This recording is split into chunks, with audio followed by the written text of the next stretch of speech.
Welcome to my channel Shukla simple lifestyle. অনেক দিন পর তোমাদের সামনে এলাম। আমি খুব অসুস্থ ছিলাম। আমার এইদিকে সব সার্জারি হয়েছিল। আমি এখনও অসুস্থ। এদিকে 5টা সেলাই, এদিকে 3টে সেলাই, ভীষণই অসুস্থ। তোমাদের সাথে এসে কথা বলার মতো আমার কোনো ক্ষমতা ছিল না, তাই ব্লগ করিনি। তো তোমরা সবাই আমাকে সাপোর্ট করো। কালকে আমি এসেছিলাম, আমার হঠাৎ সেলাইগুলো কেমন ঝুলে গেছিলো। কি হয়েছিল মুখের ভিতরে একটা অসুস্থ হয়েছিল, সেই জন্য ডাক্তারের কাছে আবার এসেছিলাম। তখন মামার বাড়ি এসেছি। এখন মামার বাড়ির ছাদে উপর থেকে দেখো কত সুন্দর, উপর থেকে চারিদিকটা দেখা যায়, খুব ভালো লাগে। এই যে ওদের মামার বাড়ির ঠাকুর ঘর, উপরে প্রীতির ঘর। এই যে ছাদ থেকে অনেক কিছু দেখা যায়, ছাদ থেকে চারিদিক দেখা যায়, খুব ভালো লাগে দেখতে। দেখো এই ছাদ থেকে দূর দূর দূর দূর পর্যন্ত দেখা যায়, অনেক দূর পর্যন্ত দেখা যায়, ভালো লাগে দেখতে। চাই ছাদে মা সব কাপড় জামা মেললো, আমাদের অনেক কাপড় জামা ছিল। এদিকে তুলসী মঞ্চ হয়েছে, এখনও কমপ্লিট হয়নি, টাইলস বসবে। তুলসী মঞ্চগুলো মানে মঞ্চের চারিদিকে খালি গৌরনিতাই কৃষ্ণের ফটোটা লাগানো হয়েছে। এখানে তুলসী গাছ বসবে আর টাইলসগুলো বসবে, ভালো লাগছে। এখনও সেলাই খোলা হয়নি, সেলাই কাটা হয়নি, ওইটাই ঠিকঠাক করেছে। মুখে কালকে কি সব স্প্রে দিয়েছে, দিয়ে তাই। এদিকে একটা রাধা কৃষ্ণের মন্দির, এখানে আগে মন্দিরই ছিল, এটা খুব পুজো আচ্ছা হতো। এইদিকে দেখো অনেকটা গাছ আছে।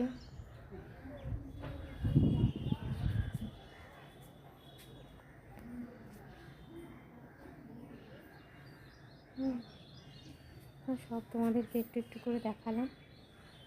তো মামার বাড়িতে এসে ভালোই লাগছে। কালকে প্রীতি কত সুন্দর রান্না করে রেখেছিল, তারপরে বিকেলবেলা প্রীতি চা করলো, সব করলো।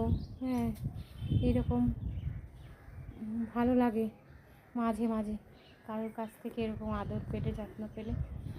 তাই মামার বাড়িতে একটা দিন আরেকটু থেকে গেলাম। প্রীতিই বললো থেকে যাও, তো থেকে গেলাম। আজকে বিকেলে চলে যাব।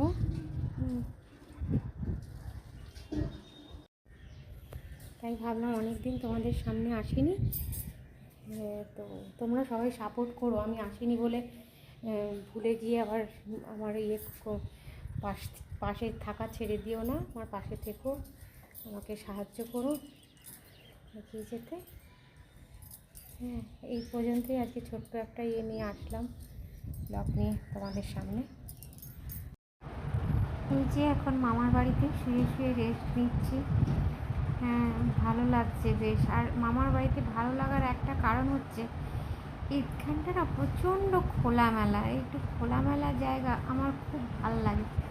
খোলামেলা জায়গা মানে দেখো চারিদিকে এত বড় বড় জানলা। হ্যাঁ, এই যে এইদিকে একটা বিশাল জানলা, ওই দিকটা খোলামেলা, ওই দিকে জানলা, খুব ভালো লাগে আমার এরকম খোলামেলা। তুমি যদি ফ্যান বন্ধ করেও শুয়ে থাকো না, তোমার মনে অতটা গরম লাগবে না, একটা হাওয়া আসে, সব সময়তেই একটা হাওয়া আসে। তো আমি এখন একা একা শুয়ে রেস্ট দিচ্ছি। মাও শুয়েছিল এতক্ষণ, মা এখন ওইদিকে গেল, যে মামা আর প্রীতি কী করছে ওইদিকে গেল। তো প্রীতির রান্না হয়ে গেছে। প্রীতি আজকে মাছের ঝোল করেছে, পটলের তরকারি করেছে, আলু পটলের তরকারি করেছে, ভাত করেছে। তো আমি একটু খালি বলে বলে দিয়েছি, এমনি করে করবি অমনি করে করবি, ও রান্না টান্না সব করেছে। এবার প্রীতি দুপুরবেলা বেড়ে খেতে দেবে। কেউ বেড়ে খেতে দিলে না যেন খুব ভাল লাগে, কারণ মেয়েদের দেখো, মেয়েরা যেখানেই যায় মেয়েদের সব নিজেদেরকেই করতে হয়। মেয়েরা এদিকে বেড়ে খেতে ভালো লাগে। এইদিকে দেখো আবার মা চলে গেছে ওদিকে ফুল গাছ দেখতে। আমার দিদিমার লাগানো সেই পুরনো কত বছর আগেকার সেই ফুল গাছ, জবা ফুলের গাছ, প্রচুর ফুল হয়, প্রচুর। এখনও পর্যন্ত এত বছর ধরে সেই মা সেই দেখতে গেছে যে সেই গাছটা ঠিক মতো আছে কিনা। তো যা বলছিলাম তোমাদেরকে, যে কোথাও আসলে কেউ যদি একটু বেড়ে খেতে দেয় না, খুব ভাল লাগে। কারণ সারাটা বছরের মাসের পর মাস তো নিজে রান্না করা, নিজে বেড়ে খাওয়া, নিজে সবাই। আর কি কি হয়, কেউ যদি কখনো তোমাকে মানে আমাকে বেড়ে খেতে দেয় না, আমার খুব ভালো লাগে। আমার মনে হয় যেন খুব ভাল লাগছে, খুব শান্তি পায়, আনন্দ লাগে কেউ বেড়ে খেতে দিলে পরে। তারপর মনে হয় বেশ খুশি খুশি লাগে। তোমাদেরও নিশ্চয়ই ভালো লাগে কেউ বেড়ে ঠেড়ে খেতে দিলে, নিশ্চয়ই তোমার আশা করি তোমাদেরও ভালো লাগবে। আর এখন তো একটু অন্যরকম, সব রকম খেতেও পাচ্ছি না, তাও তো এখন কথা বলছি। এই দেখো খাওয়া দাওয়া কমপ্লিট, এখন আমরা সবাই শুয়ে আছি, শুয়ে শুয়ে রেস্ট নিচ্ছি। বিকেল হবে, বিকেলে আমি আর মা চলে যাব বাড়িতে। তো এইটুকু সময় তোমাদের সাথে আবার কি এরকমভাবে ছবি তুলেছে কেন মুখটাকে?